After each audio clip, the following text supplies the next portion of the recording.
So hi everybody out there in the internet world. It is Lulu and this is probably my very first vlog I've ever had to deal with. I am vlogging on my brand new iPhone 5 and I'm very excited to actually start using that. So you might see more vlogs coming from me either from the Platinum Stages website, my personal website, or my YouTube page. So as we get further and further into this wonderful vlog journey, you might see better production as it gets bigger and bigger. And if you know me personally, I'm a big TV nerd. To begin, I kind of wanted to talk about a few things that have been going on around in the pole world. About recent competitions and how they felt with their judging scores and things like that. So two things I want to talk about is A, being an actual judge, and being judged. It's totally two different realms. And so I want to talk a little bit about both and where I feel and where I stand when it comes on to it. As for being a judge, I hoped and dreamed for the longest time to be a judge for any pole competition.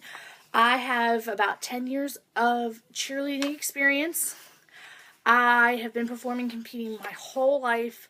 I know what that feeling is like to be on stage and everybody's looking at you. I judge. I'm very like Nina Garcia from Project Runway. I have a straight face. I try not to smile. I try not to go along with it as much as I want to. Don't get me wrong. I really want to. But the problem is I feel like as a judge, I need to remain my composure and I need to be serious the entire time I'm doing this. That being said, it's nothing against you if I don't smile and I look very sad. It's not your fault. It's okay. A lot of judges will have this look as well. I will say personally, from a personal standpoint, you're always told to maintain eye contact with judges during your entire performance.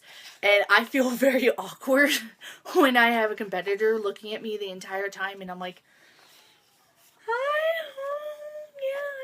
Take notes while you're doing this. Yeah, this is great. I do my best to judge fairly. I take every competition performance and I view it individually. I understand it takes a lot of guts to get out there on that stage. Whether you were invited to do this, picked to do this, or you paid your competition fee and you were in. Regardless, it takes big balls to just even go up there and compete. We all know that. We, as judges, sometimes we try to judge fairly and harshly because we want to see you succeed. We don't want to see you fail. We want to see you take it to the next step. Of course we want to see somebody win.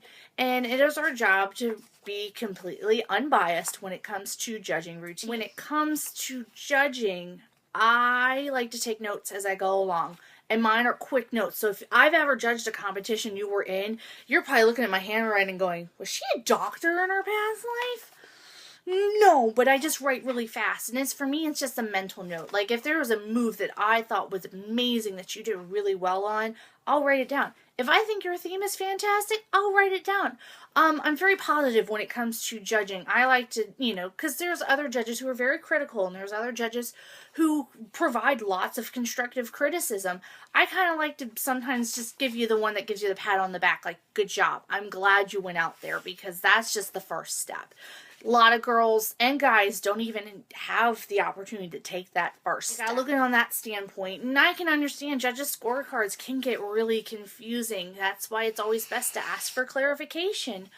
I always take notes and look at them and I kind of take them for my next competition and what to look for next.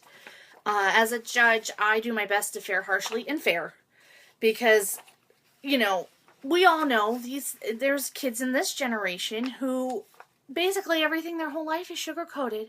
They're told it's okay, here's your participation trophy, congratulations. They never know what it's like to improve or achieve. So that's why I try to be the way I am. And I can still remember those days as a cheerleader reading judges' feedback and knowing we need to take that information and move it to our next competition. So that being said, what it's like to be judged. Okay, I've been on television half a dozen times. I have been a competitive cheerleader. I competed, like I said, my whole life. This is all I know. My whole body just knows it. It feels weird when we're taking a break.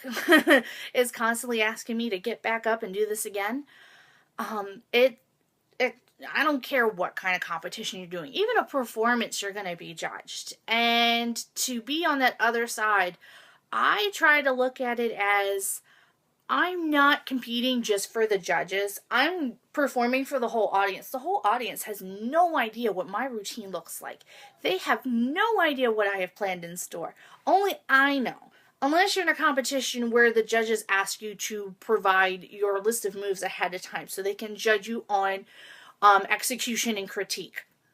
Okay, that's the only time anybody else knows my routine. That being said, I feel like I like to put on a show for everybody. I mean, the judges are there to take my scores and determine a winner, but everybody else is there for the entertainment value. So, me, I like to put on the show. When I get my scorecards, I'll tell you, I'm scared. Oh my God. Sometimes I have the hardest time even reading scorecards. I've been in competitions where I didn't even receive scorecards. I was allowed to view them, but I was allowed to look at anything else. I've been in competitions where they only placed the numbers down. They didn't place any constructive criticism. I get my husband to read them for me because I have a hard time just with being judged. Even before television and everything and before I hit it big, I've always had that problem. And because I'm always afraid if someone's not going to like me. And it's taken me 20 plus years to get over the fact that not everybody's going to like you. And that's okay. It's really hard sometimes just to really read your scores. And I mean, that's when you're brutally honest with yourself. That's when you really start thinking, why am I here? Why did I even go? What the hell did I do? So I always read the constructive criticism. And a lot of times, just recently in the competition I was in, I knew I was going to score low. I had so many problems and I'm okay with it. Honestly, I have done so many competitions now. I am totally okay with not winning. I'm totally okay with getting low scores. I remember I looked at my scores like, okay, on to the next one. That's fine.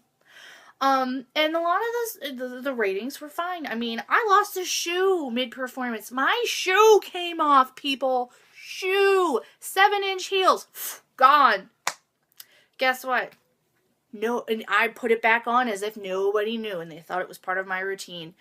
Poles, I apparently had too much grip aid on, and just kind of stuck.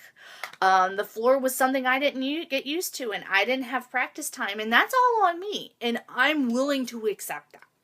And that's a lot of things. You just got to be honest, and you got to be real with yourself. And that's sometimes, it's hard, because you are your worst critic, and sometimes you will think the worst thing that can happen to you. I do it all the time. I do it every day, all day, every day. We're human. It's bound to happen. And I've taken my scores from the recent competition and really thought about them. And I'm like, there's a competition coming up. And do I really want to do it? In my heart, I want to. I love to compete. I mean, I see it as just a version of performing. The competition blood is it's in my body. I don't know anything different. After performing and competing for over 10 years, it's in my blood. I don't know anything different. Am I going to compete? More than likely. I'm still sitting on the fence about it, and that's okay. And I think that's a good feeling to have, because I just have to be optimistic about it, really. With that being said, if I do get into this competition, which is going to be the Super Shag competition in Boston in September, so if you are in the Boston, Massachusetts area, feel free to check that out. Definitely look it up online. More than likely, I will probably be going, so I will be flying and, seeing the city of Boston. I'm going to take everything I learned from my past competition and everything else that I've been criticized about, and I'm putting it towards this routine. It's Super Shag. And I will be reviving my recent competition because I was very proud of not only the costume, but the editing of my song and the choreography. And a lot of people just didn't get to see that. And so this is a chance to really revive that role and take it on again. And I'm very excited to do that. And it's hard, especially when you've heard a song 15 times in a day for 3 months nonstop, to get up and do it all over again. I've decided I'm going to start a little, documentary vlog kind of thing. I don't know what to call it. I don't know. We'll figure it out as we go along. That's just how I do things.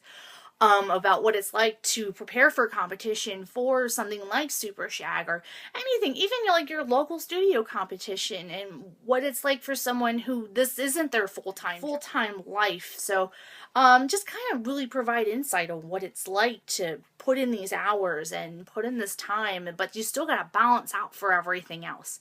And I think that it's very hard. It is extremely hard. And I'm really looking forward to actually doing that, because my inner TV production nerd is really excited. Like, all right, we're going to do this shot, and we're going to film this, and we're going to do that. And, you know, really thinking about the overall production and what it's going to look like. And, I mean, I can't help myself. My brain just automatically does it. And I got to think that TV production, I'm going to go forth, I'm going to kick ass, whether I place or not. Because that's just how I do things.